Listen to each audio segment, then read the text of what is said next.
क्या पढ़ना है हमें? ब्लड एंड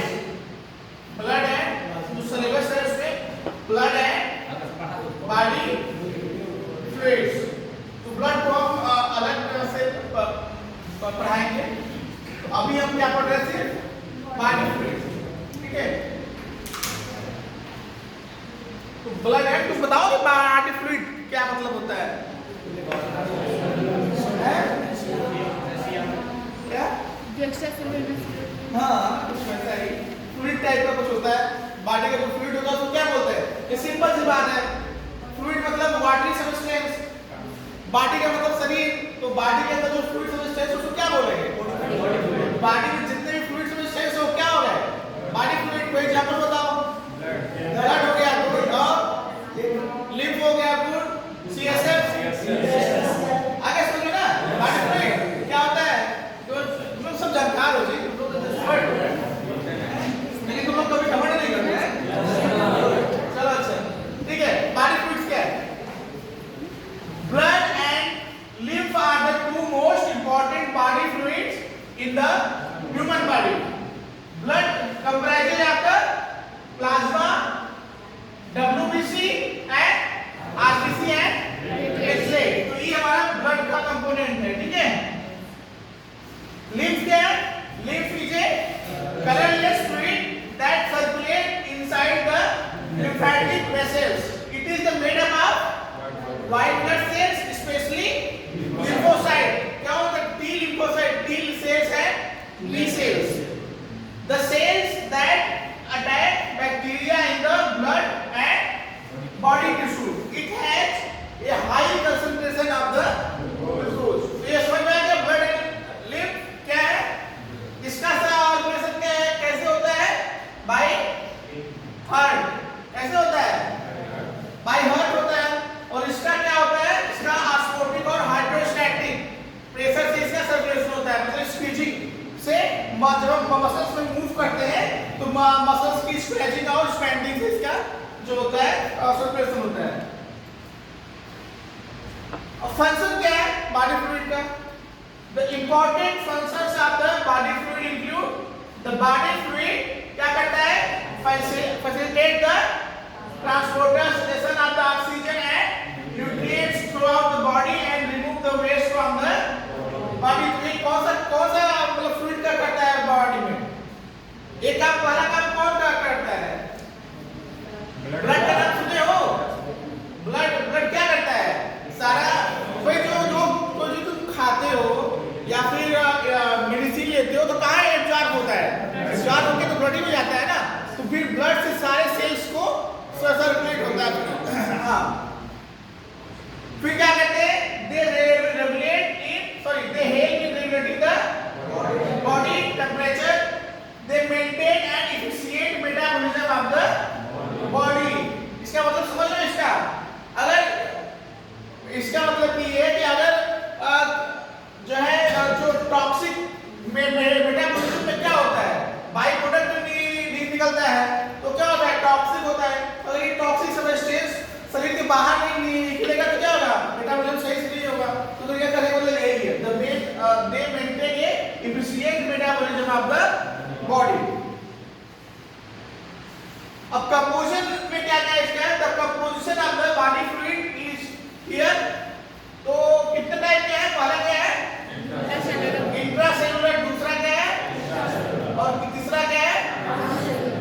इंट्रासेलुलर मतलब सेल के अंदर जो बॉडी फ्लूइड पाई जाएगी दैट इज इंट्रासेलुलर।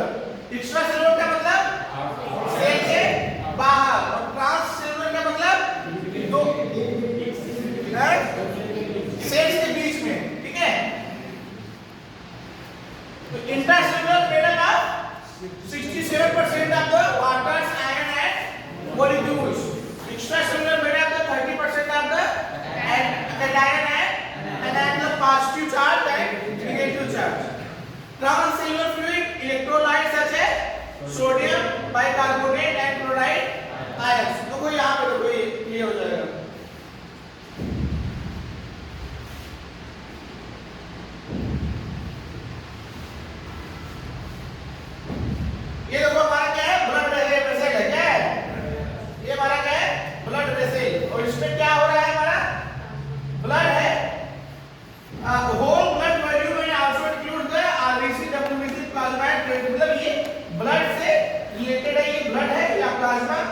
इंट्रा इसको क्या बोलते हैं? Intravascular fluid. जो वेसल्स में इसको क्या बोलेंगे? Intravascular fluid. और इंटरस्टिशियल फ्लूइड क्या होता है? ये fluid found in the space around the cell. तो ये मिलकर क्या बना रहे हैं?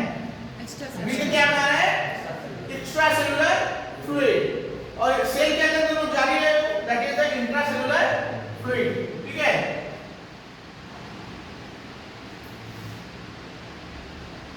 Types of body fluid.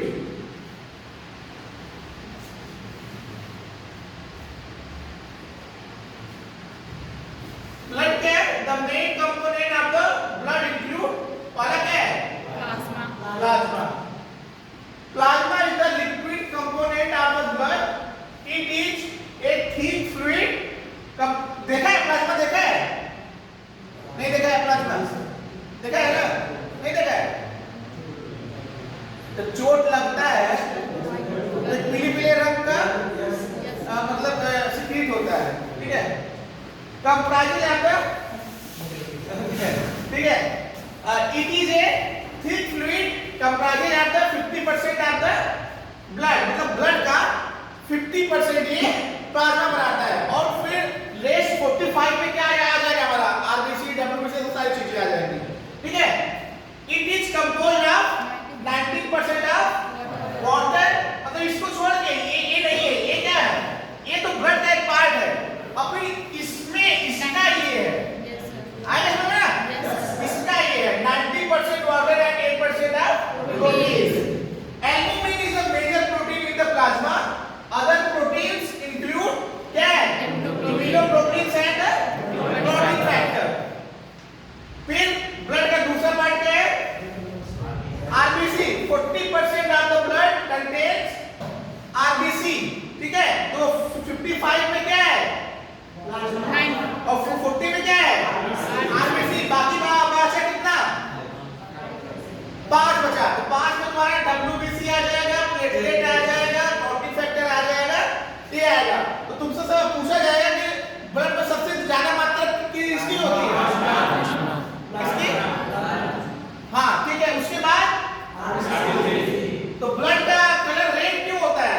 इसी वजह से होता है ना, क्योंकि सबसे ज्यादा मात्रा में ये होता है, आरबीसी होता है। ठीक है। Red blood cells RBC contain protein hemoglobin that gives the red color to the blood। एक होता है हीमोसाइनिन, नाम सुना है? Yes sir. कहाँ किसमें पाया जाता है? ऑक्टोपस। ऑक्टोपस में। गुड। किस कलर का होता है? ब्लू या नीला टाइप का। हाँ मतलब वही ब्लू नीला तो क्या हो गया जी? चलो ठीक है। अब आ गया WBC मतलब हाँ श्वेत रक्त कणिकाएं। The white blood cells are very few in numbers.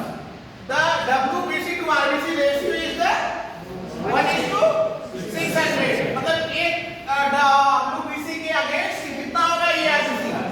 600। They mainly protect the body against infection।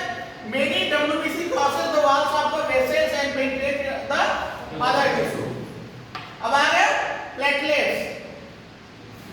These are fewer in the numbers than the RBC। The platelets help in the clotting of the blood at the site of wound। तुमने सुना है ना क्या होता है उसको? Dengue में क्या ड्रॉप होता है? तो डॉक्टर क्या बोलता है? प्लेटलेट चढ़ाने को बोलता है। प्लेटलेट चढ़ा। अच्छा प्लेटलेट कम हो जाएगा तो क्या उससे इफेक्ट होगा? इंटरनल ब्लीडिंग का नाम सुना है? उससे क्या होगा कि जो ब्लड की वेसल्स होती है नहीं फटती नहीं है, लीक करने लगती है। क्या करती है? लीक करने लगती है। क्योंकि सारी जो ब्लड वेसल्स है पोरस होती है ना, ये लीक करने लगेंगी। तो प्लेटलेट का काम क्या होता है? जो ये लीकिंग होता है इसको ये बंद किया जाता है। मतलब जितना अमाउंट होता है बस उतना ही अमाउंट में खोलता है। मतलब एक ऑटोमेटिक चैनल होता है, जितना अमाउंट चाहिए उतना होता है। तो भाई लेकिन होता है जब ये प्लेटलेट कम हो गया तो ये सारे खुल जाएंगे इसके ऊपर। तो क्या होगा? ब्लड कहाँ जाएगा? क्या किडनी से बाहर आ जाएगा। तो उससे क्या हो जाएगा?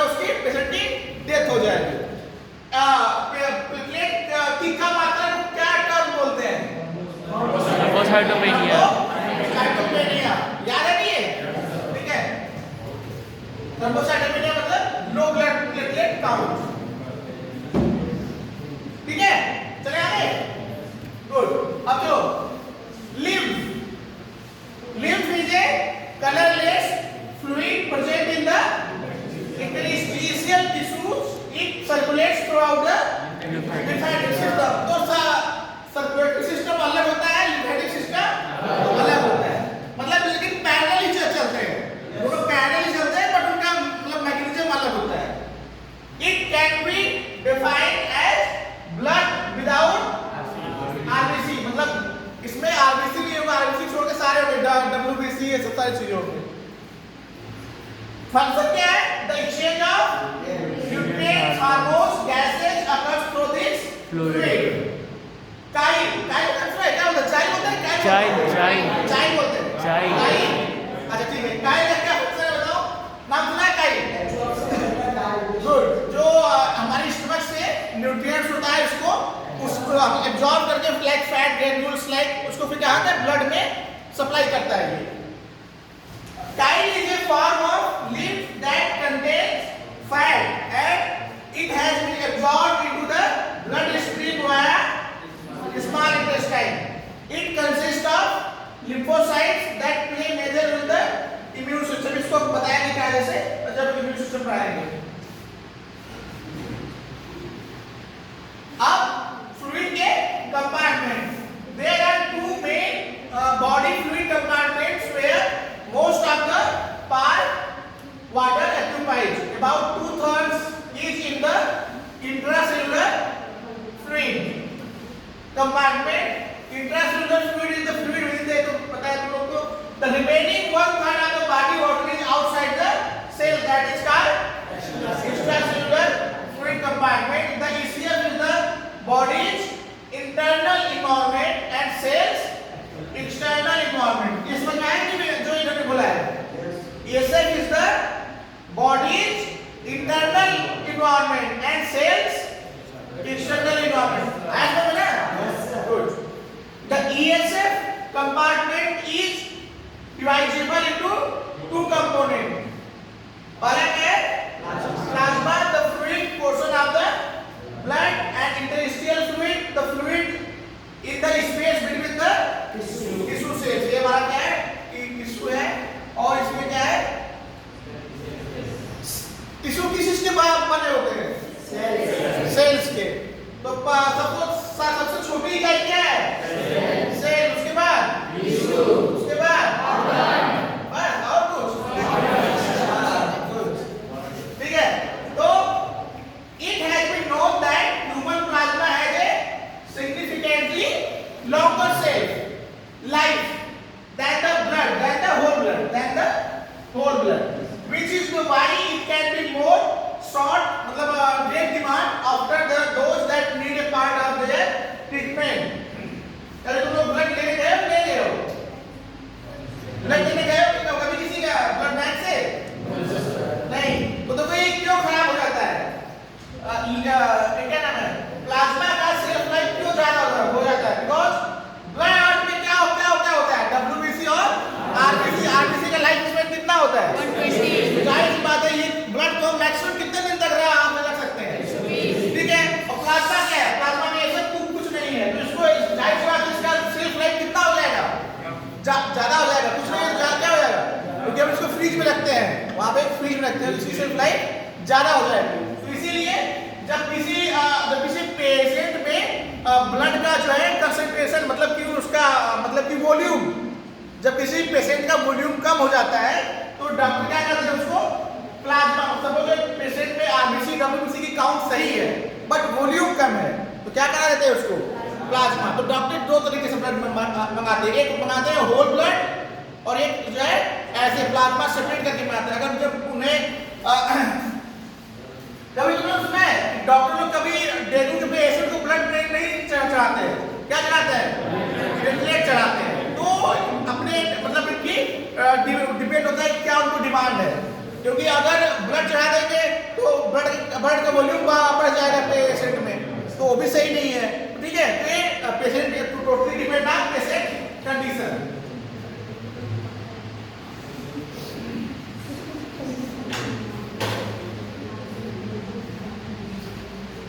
कुछ समझ में आ रहा है? समझो चलो।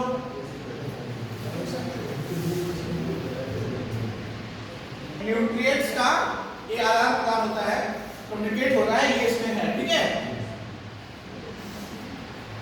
ये क्या हमारा है?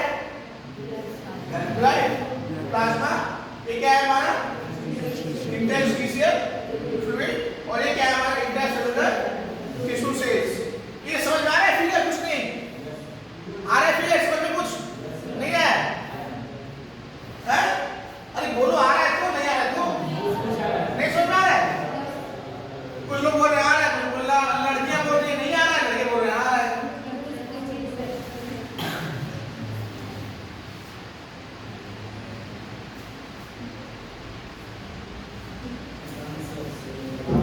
देखो ये हमारा क्या है? ब्लड वेसल है। क्या है ये? हमारा ब्लड वेसल है, ठीक है। ये हमारा क्या है?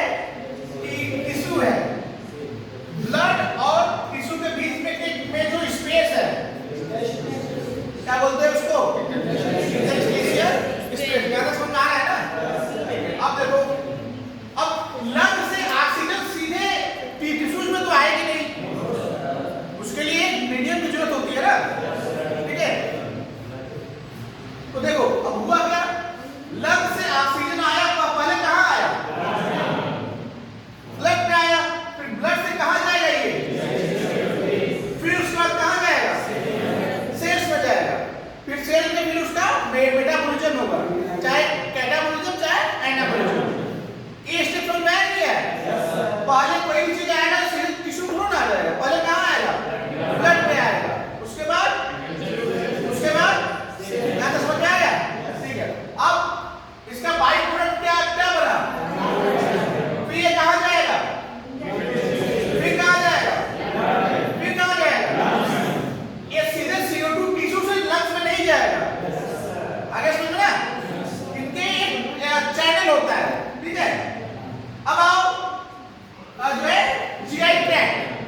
तो जीआई ट्रैक्ट से क्या क्या हमने लिया? कहां आएगा? देख कहां आएगा? फिर उसके बाद अरे लोग इसी चीज का फंक्शन LFT, RFT ये सब नाम सुना है? CBC। इसमें हम क्या सैंपल लेते हैं?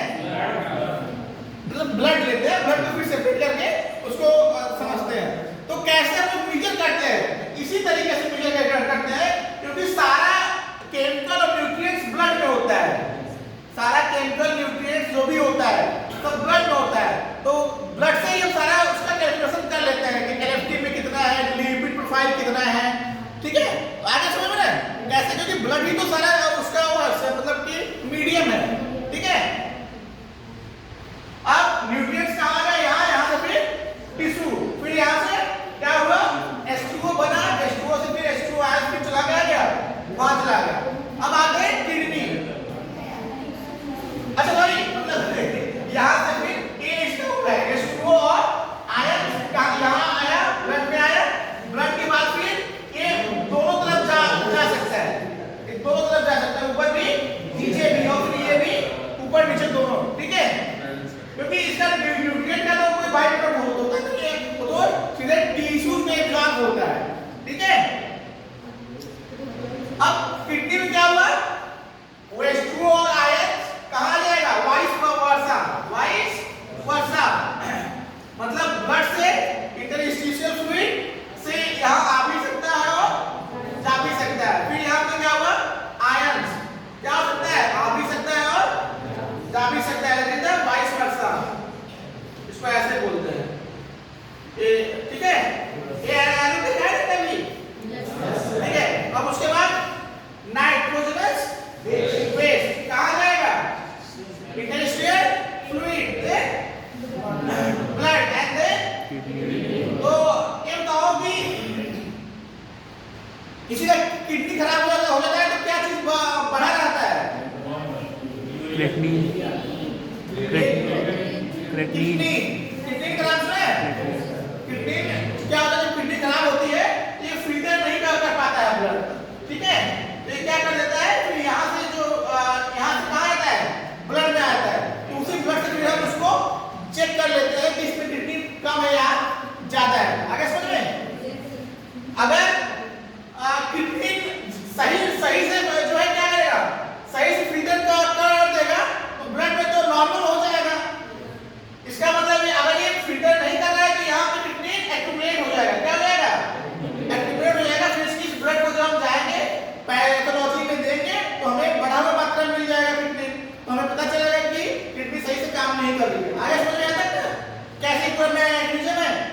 ठीक है, और ब्लड का क्या रोल है, चलो ठीक है। अब आते हैं ISF, comprises of the 2/3 of the body water. If body has 60% of water, ISF is about 40% of the body water. 40% क्या कैसे आया, 60 into 2/3 कितना आ जाएगा, 3 दूनी 6, 20 गुणे 2 कितना आया, मैं तुमकी अच्छी है तुम लोग की। The ISF is primarily a solution of potassium, organic ions and protein. The cell membranes and cellular metabolism control the constituent of the ISF. दूसरा क्या है, ECF, extracellular compartment. It is the remaining 1/3 of your body's water. ECF is about 20% of the body water. The ECF is primarily a NaCl and sodium bicarbonate solution. The ECF is the further subdivided into 3 compartments. कहाँ क्या है, interstitial fluid, plasma and transcellular, तो पढ़ा दिया हमने आगे। ये क्या है, interstitial fluid। Interstitial fluid क्या है, surround the cells but does not circulate. It is the main component of the extracellular fluid. It comprises of the 3/4 of the ESF. Interstitial fluid is found in the interstitial fluid, that is the space, that is the A, and also known as tissue space. Composition क्या है इसका, mainly क्या है, water, amino acid.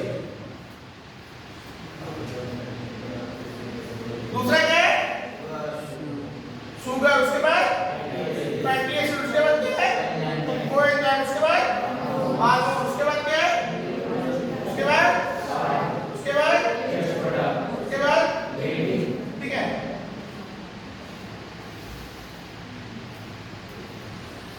वो तुमने school में सुना है, शक्तिमान देखा है कि तुम लोगों ने? शक्तिमान जब शुरुआत होती है, शक्तिमान की जब एकदम शुरुआत होती है तो उसमें लिखा रहता है शरीर की किन किन चीजों से मिलकर बना होता है, 5 तत्व, आग और आकाश, उसके बाद कुछ क्या होता है, हाँ तो वही चीज है, ठीक है, वही है। तो उसका मतलब उनका मतलब मोटिव रहता है कि हमारा जो है मतलब ये सब कार्बन, हाइड्रोजन, नाइट्रोजन, मतलब उनका कहने मतलब यही है कि इन्हीं सब चीजों से बॉडी मिलके बना होता है। जब फिर क्या, जब डेड बॉडी को जब हम लोग क्या करते हैं, इंसिनरेट करते हैं, बर्न करते हैं, तो फिर क्या होता है, ये इन्हीं सब कंपोनेंट में अलग हो जाता है। आगे समझ नहीं है, उनका कहने मतलब क्या था, यही है, ठीक है, कंपोनेंट में बना होता है, फिर जब इसको हम इंसिनरेट करते हैं फिर से अपने पार्ट में टूट जाता है। ये तुम लोग कैसे में था क्या शक्तिमान, तो हम लोग कैसे में था जी, जब क्लास 10 में 9 में पढ़ रहे थे तब देखते थे। तुम लोग कैसे में पास आ जाएगा,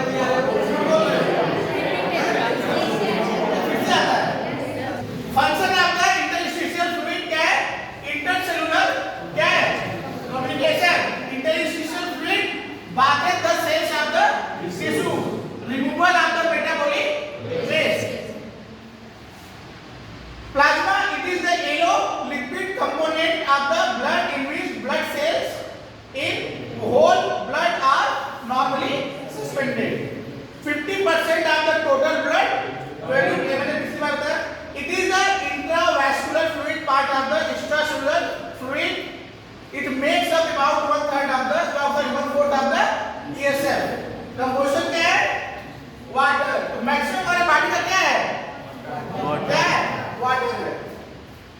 Dissolve proteins, glucose, CO2, clotting factors, mineral ions and hormones.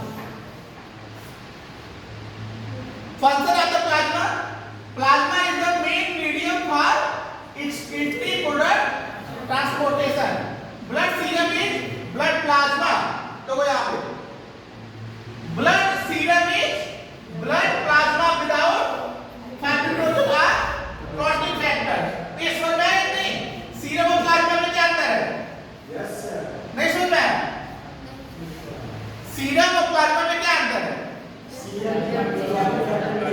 हाँ, मतलब सीरम में क्लॉटिंग फैक्टर नहीं रहेगा और प्लाज्मा में रहेगा। तो अब ये बताओ कि जो चोट लगने के बाद जो पीला लिक्विड बाहर आता है वो क्या है? सीरम है कि प्लाज्मा है? सीरम है वो। आगे समझ में, क्योंकि क्लॉटिंग फैक्टर तो उसका खत्म हो गया वो बनाने में, नेट बनाने में होता क्या है? जैसे चोट लगता है तो ब्लड क्या करता है? फैटिनोजन क्या करता है? नेट बना लेता है, वहां पर जाली बना लेता है। इसमें क्या होता है? सारे आरबीसी डब्ल्यूबीसी आके यहाँ पे फंस जाते हैं। फिर केवल क्या आता है? केवल सीरम बाहर आता है। आगे समझ में? तो क्या होगा? वो सीरम होगा जो बाहर आता है। पीएच में क्या होता है? सीरम होता है। तो सीरम क्या है? प्लाज्मा विदाउट प्लाज्मा माइनस क्या होगा? Clotting factor.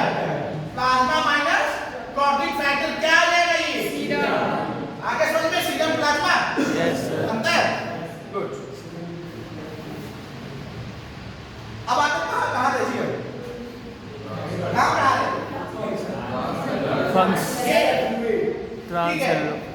Transcellular fluid is the portion of the total body water contained within the epithelial lined space at smallest compartment.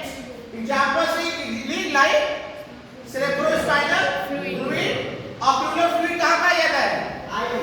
Eyes में क्या होता है? ocular fluid. उसके बाद synovial fluid. उसके बाद urine. ठीक है?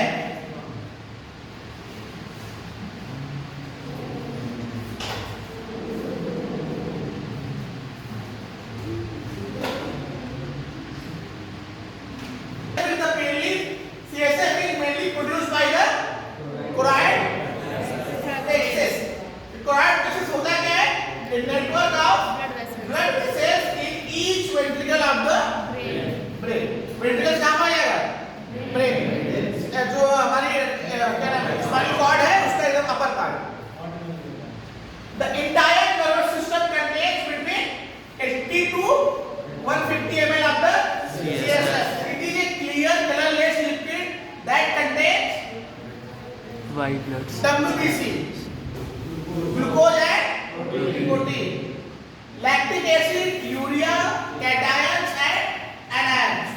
अब आता है ocular fluid और aqueous humor कहाँ पाया जाएगा? आंखों में। The aqueous humor is a transparent gelatinous fluid similar to the located in the anterior and posterior. It is located in the anterior and posterior chamber of the eye and is space between the lens and cornea. Cornea जानते हो ना? ये बस क्या है? Lens है क्या है बड़ा? कॉर्निया। और यहाँ क्या है ये? ठीक है? रेटिना यहाँ पे, इसके बाद लाइट होती है यहाँ पे, ठीक है? यहाँ पे आती है, ठीक है? यहाँ पे सीधी मसल्स होती है। तो क्या करती है? लेंस को ऊपर नीचे करती है, जो कि कॉन्केव और कॉन्वेक्स लेंस में चेंज करती रहती हैं। ठीक है? तो हम लोग को चश्मा क्या लगता है? जब ये सीधी मसल्स काम करना बंद कर देती है मुंह में, जब लेंस का मतलब फ्लेक्सिबिलिटी मतलब कम हो जाती है। ठीक है? कितने दोष होते हैं? एक होता है दूर दृष्टि और निकट दृष्टि। दूर दृष्टि में क्या होता है? दूर की चीजें नहीं दिखाई देती।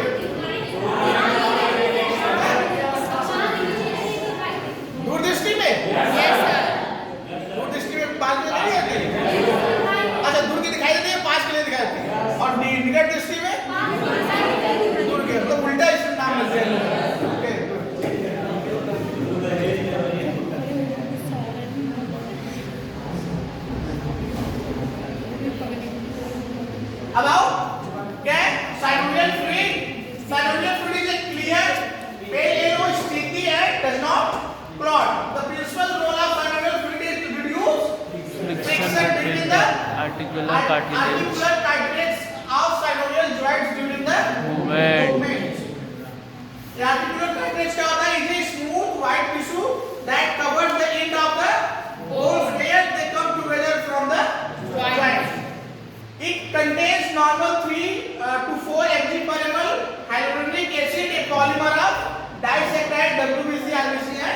Protein.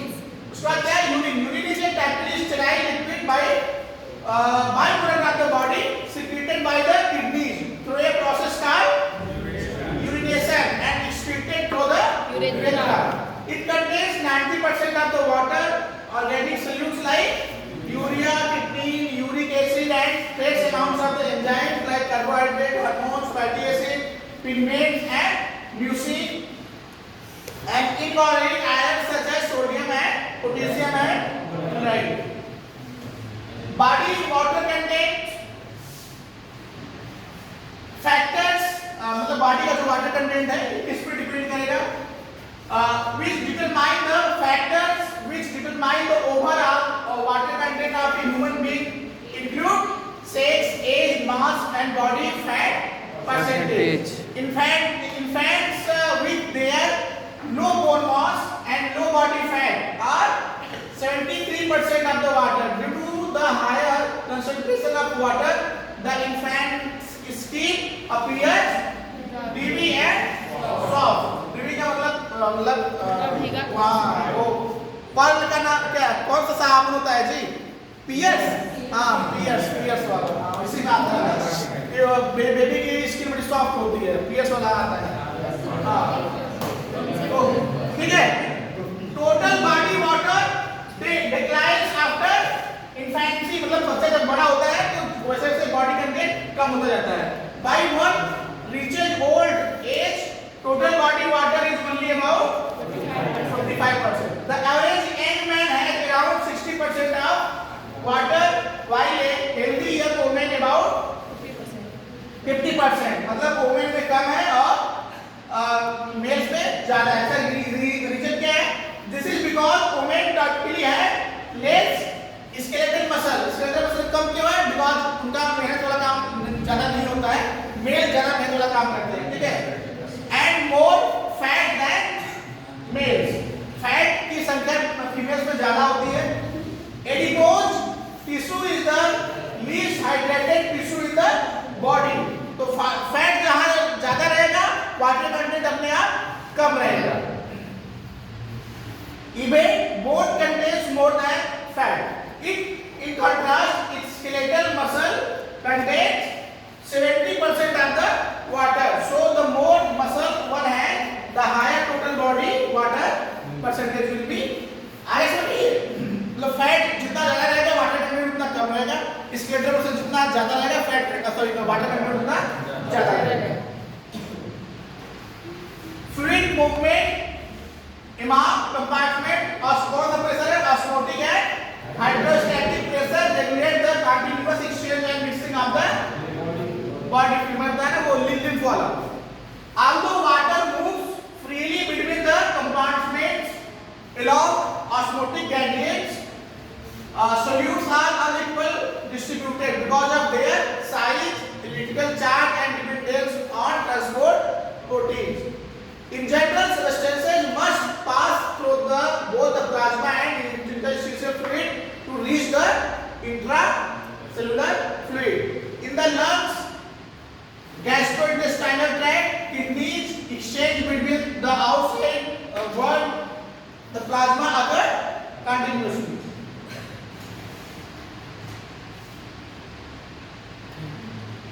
Exchange between the plasma and interstitial fluid occur across the capillary walls. तो कौन सा है इसमें? The hydrostatic pressure of blood forces nearly protein, that is the free plasma, out of the blood into the interstitial fluid. होता क्या है? इसका मतलब समझो नहीं समझो? ये हमारा क्या है? ब्लड वेसल है। इसमें क्या हमारा ब्लड सर्कुलेट कर रहा है, तो जब ब्लड का प्रेशर बढ़ता है तो ये प्लाज्मा छन के कहाँ आ जाता है? इंटरस्टिशियल फ्लूइड में आता है। इसको जाने ना क्या कर रही है? The filtered fluid is then almost completely reabsorbed into the blood stream in the response of right osmotic pressure of plasma proteins. Under normal circumstances, lymphatic vessel pick up the small net leakage ज़्यादा remains. मतलब ये जो leakage होता है ये कहाँ है? इसके पैरेलल चलता है। lymphatic system पैरेलल चल रहा है। जो भी होता है ये lymphatic system जो बचा रहता है इसको एब्जॉर्ब करके फिर से यहाँ पे ले लेता है।